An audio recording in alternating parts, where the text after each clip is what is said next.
दिखाऊंगा, कागज तुमको दिखाना पड़ेगा। इसलिए कि कागज तुम्हें इसलिए दिखाना पड़ेगा कि तुझको हुकूमत करते अभी सिर्फ 75 साल हुए, मेरे बाप दादा ने 700 साल तक हुकूमत की है।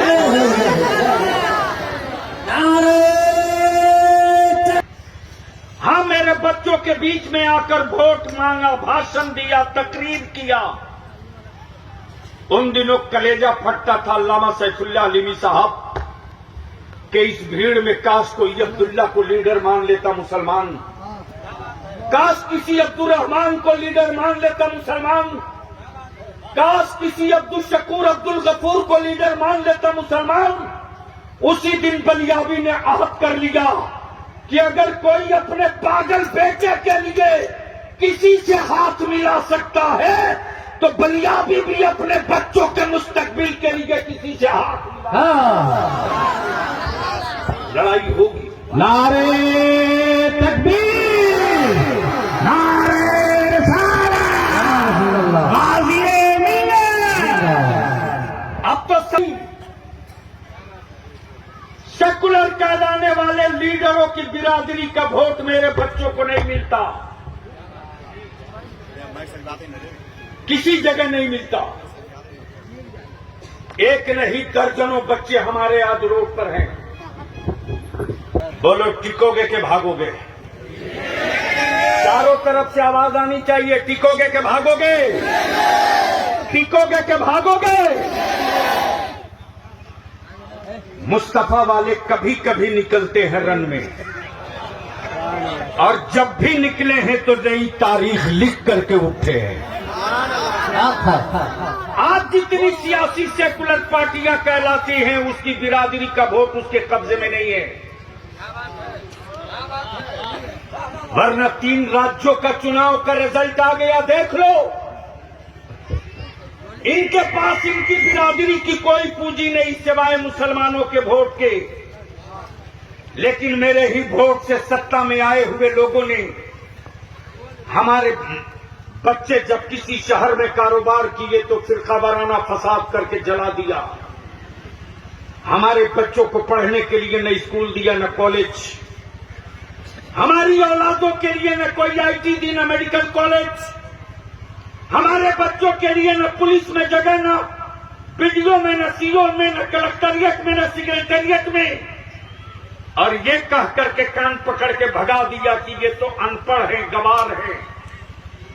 मैंने ये भी देखा है कि जिसके बेटे के पैर की चकरी गायब है वो दारोगा में बहाल हो सकता है, और मुसलमान का बच्चा छत से 4 मंजिला कूद के गुंडा पकड़ ले उसको पुलिस में भी जगह नहीं मिल सकती है। आखिर ये कब तक, ये कब तक? अगर ये सहते रहने के लिए जिंदा हो तो सहो, चीखो मत। अगर ये सहते रहने के लिए जिंदा हो तो सहो, चीखो मत। मैं पूछता हूं मुसलमान, मुझको बताओ, हजरत अमीन शरीयत की तवज्जो चाहूं और उलमा इकराम की। इसी मध्य प्रदेश में एक आदिवासी भाई के बेटे के मुंह पर किसी समाज दुश्मन ने पेशाब कर दिया। ए बेटे प्लीज बैठ जाओ।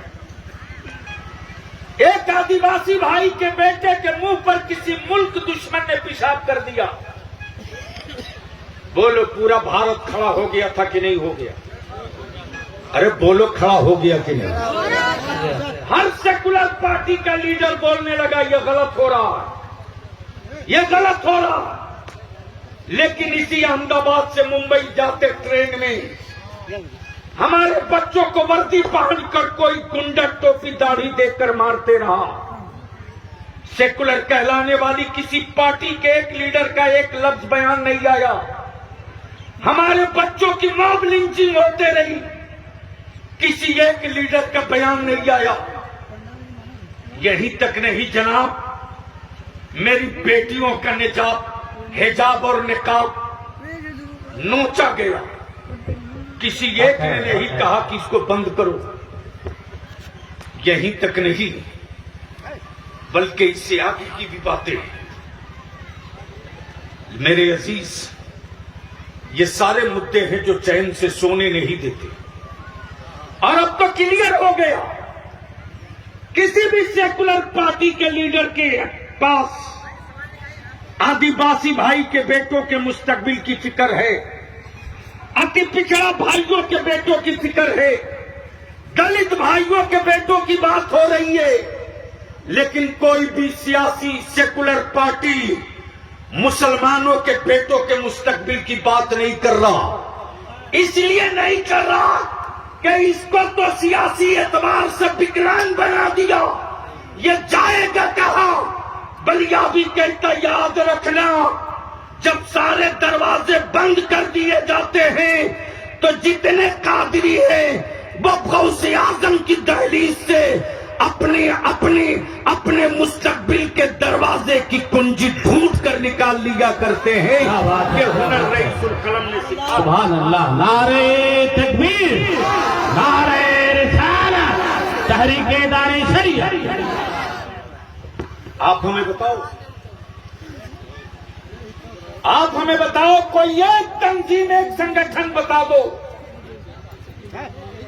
मैं अपने उलमा से बड़ी जिम्मेदारी से अर्ज कर रहा हूं, सुनिए। हमारे बच्चों ने हमारे आलिमों की कहां तौहीन बेइज्जती की। इतनी अकीदत और इतनी मोहब्बत करने वाली मजहबी एतबार से दूसरे किसी मजहब की कौम नहीं हो सकती। उर्दू के कतरों से गल नहीं जाओगे, निकलो मैदान में, अभी तो तूफानों का मुकाबला करने के लिए हम लोग निकल पड़े हैं। मेरे आलिमों के लिए क्या एहतराम है मेरे बच्चों के दिलों में। अगर मेरी जमात का कोई मुत्तकी परहेजगार आलिम अगर है, अगर चारपाई से उठना चाहता है तो मेरे बच्चे जूती सीधी करने के लिए दौड़ जाते हैं। अगर मेरा आलिम खाना खाते वक्त हाथ धोने के लिए उठना चाहता है